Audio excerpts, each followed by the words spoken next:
les risques que vous avez évoqués, ils sont réels. Bonjour à tous. Moi je m'appelle Martin Bonis. Je suis cofondateur d'une association qui s'appelle Aventure Nomade et en fait, nous on fait de la revalorisation des savoir-faire. Et en fait, il y a quelques temps, quand je dis nous, c'est les cofondateurs, on a appris toute une série de mauvaises nouvelles qui concernent des crises systémiques en fait. Et c'était ça dont je voulais parler aux ministres et aux citoyens. En fait, il y a tout un tas de crises qui se profilent. Par exemple, monsieur Jancovici, qui est au Conseil pour le climat, parle d'un pic pétrolier pour 2020. Tout va bien, il n'y a aucune solution pour remplacer le pétrole à l'heure actuelle. Il y a un pic de phosphate qui menace l'agriculture française, parce que comme on a tout détruit dans nos sols, en fait, on est obligé de doper avec du phosphate. Enfin voilà, il y a tout un tas de choses. Par exemple, les énergies renouvelables ne sont pas renouvelables, c'est un mensonge. Elles utilisent des ressources qui sont limitées. Et ces ressources limitées, quand on va devoir faire une transition écologique, ça va être rigolo quand on va se battre avec les 4 morceaux de métal qui nous restent pour faire des éoliennes. Et donc en fait, ce qui se profile, c'est qu'effectivement le climat va être un facteur aggravant de cette décroissance forcée, puisque de toute façon on va être obligé de décroître, qu'on le veuille ou non. Donc le climat c'est super grave, en fait ça peut juste détruire la majorité de la vie sur Terre. Mais en fait on a d'autres problèmes en tant que citoyens, là tout de suite, aggravés par le réchauffement climatique entre autres. C'est que demain en fait les services qu'on a tous, auxquels on est habitué, la médecine, manger, avoir de l'eau, etc. Tout ça, c'est menacé dans les années à venir. Donc ça peut être maintenant, ça peut être demain. Hein, voilà. Il suffit qu'il y ait une rupture dans les chaînes d'approvisionnement des transports, parce que je ne sais pas si vous savez, mais vos supermarchés, si demain il y a une crise du pétrole ou quoi d'autre, voilà, ils en ont pour 24 heures. Hein, donc voilà, petite news rassurante. Et donc en fait nous on s'est rendu compte que ce qu'on avait développé comme des gentils hippies pour promouvoir les savoir-faire, des savoir-faire dont tout le monde se fout parce que de toute façon c'est la civilisation industrielle qui triomphe, hein. Donc ces savoir-faire en fait c'est la clé de demain, parce que donc voilà, vous parliez de vos enfants.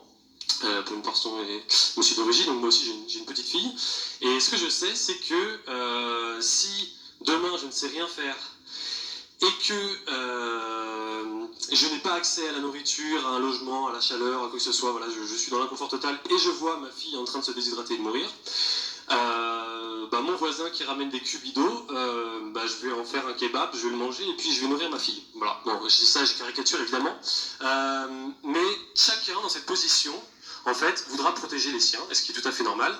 Et je finis juste rapidement. Et donc, la seule solution à toutes ces crises, on nous dit que ce sont des bons en avant technologiques, etc., qui sont des purs actes de foi, parce qu'on ne sait pas du tout si cet événement va arriver. Donc, la solution, ce sont ces savoir-faire qui nous paraissent dater de l'obscurantisme du Moyen-Âge. Et en gros, moi, ce que je veux, c'est poser sur la table, c'est est-ce que vous êtes prêts à ce que ces crises qui vont arriver, qui ne sont pas des faits de petits rigolos qui s'amusent à faire des farces, c'est d'éminents experts et scientifiques qui mettent ça sur la table. Est-ce que vous êtes prêts, vous, à travailler, monsieur le ministre, avec nous, Aventure Nomade et d'autres associations, à préparer les gens aux crises de demain, qu'elles soient climatiques, qu'elles soient liées aux crises des ressources énergétiques, aux crises des ressources, etc. D'ailleurs, ça nous concerne tous, ça concerne nos enfants, et ça vous concerne vous allez le vivre, tout ça. Ok, merci pour votre intervention.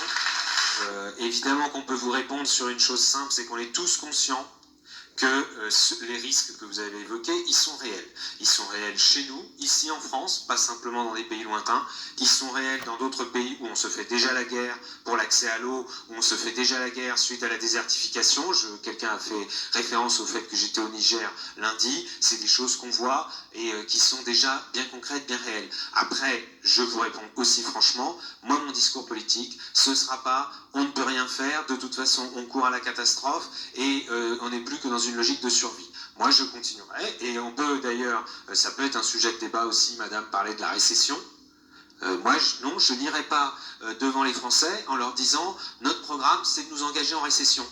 Parce que non mais pour une raison simple, parce que voyez-vous, il se trouve que moi je suis député depuis 2007, donc j'ai connu la crise financière en 2008. Les effets que ça a eu sur l'économie mondiale, y compris en France. On a eu plusieurs années, dans plusieurs pays d'Europe, de récession ou de stagnation.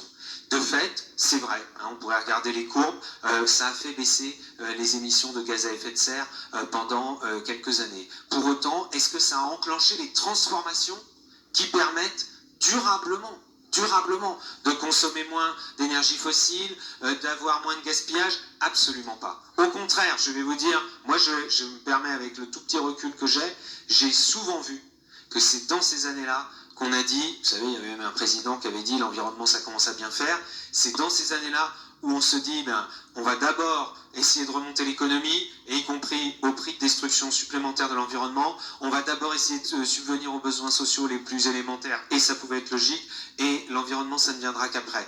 Moi je crois que ce qui compte aujourd'hui, c'est qu'on s'engage résolument dans cette transformation. Moi je ne suis pas un accro de la croissance. Moi je ne dors pas la nuit en me disant demain matin j'espère que le taux de croissance sera plus élevé. Ce que je veux en revanche, c'est que ces transformations, on les enclenche, que le monde dans lequel on vivra dans 5 ans, dans 10 ans, dans 20 ans, il soit au moins aussi bien et sinon même meilleur. Moi je continue à dire que le moteur de l'humanité, c'est de croire en un monde meilleur. C'est pas d'annoncer la catastrophe et de se dire qu'il faut se préparer à vivre avec la catastrophe, mais d'être très déterminé dans l'action.